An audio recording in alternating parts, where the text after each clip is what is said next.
As the Beatles' final months together grew increasingly tense, one song in particular seemed to encapsulate the tumultuous nature of their relationship, "The Long and Winding Road." The ballad, penned by Paul McCartney during a creative burst in the lead-up to the band's split, was born in Scotland in 1968, a time when the cracks in the group's foundation were becoming increasingly apparent. A demo was recorded during the White Album sessions, but was left unfinished. McCartney admittedly flipped out and tripped out at the time, described the song as a melancholic reflection on the unattainable, likening it to a door that one never quite reaches. The Beatles rehearsed "The Long and Winding Road" several times during the Let It Be filming sessions at Twickenham in early January 1969, and by the time they moved to Apple Studios later that month, they had a firm grasp on the song. The track was recorded on January 26th and again during the Apple Studio performance on the 31st, an indoor counterpart to the previous day's iconic rooftop concert. While 7 takes were recorded on the second date, it was a recording from January 26th that producer Glyn Johns selected for the unreleased Get Back album, which would later form the basis for the Let It Be version. The unembellished version of the song, complete with John Lennon's numerous bass guitar mistakes, can be heard on Anthology 3.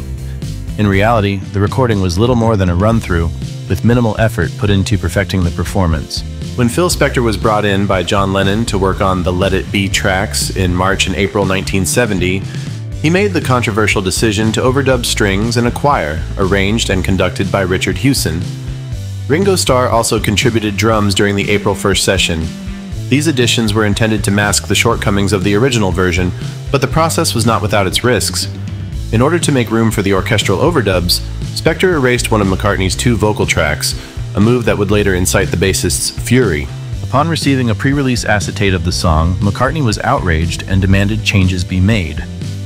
In an interview with the London Evening Standard, he expressed his disbelief at the alterations, stating that he would never have allowed female voices on a Beatles record and that he felt a loss of control over his own music. McCartney followed up with a letter to Alan Klein at Apple Corps, dated April 14, 1970, in which he laid out his demands for the song's production.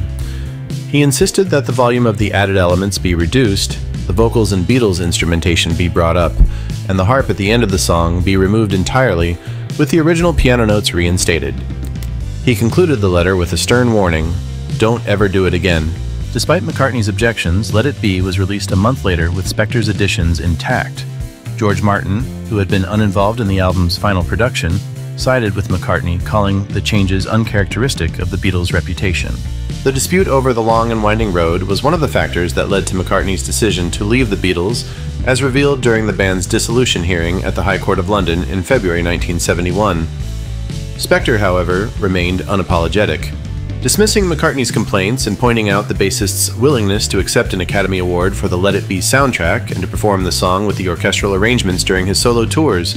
The Long and Winding Road was released as a US single on May 11, 1970, with For You Blue as the B-side. It sold an impressive 1.2 million copies in the first 2 days and became the Beatles' 20th and final #1 single in America. McCartney's vision for the song was finally realized with the release of Let It Be. Naked. In 2003, the album featured the final take from the January 31st, 1969 session, originally intended for the unreleased Get Back album, stripped of all of Spector's overdubs. This version also appeared in the Let It Be film, serving as a testament to McCartney's original artistic intent for the poignant and deeply personal song.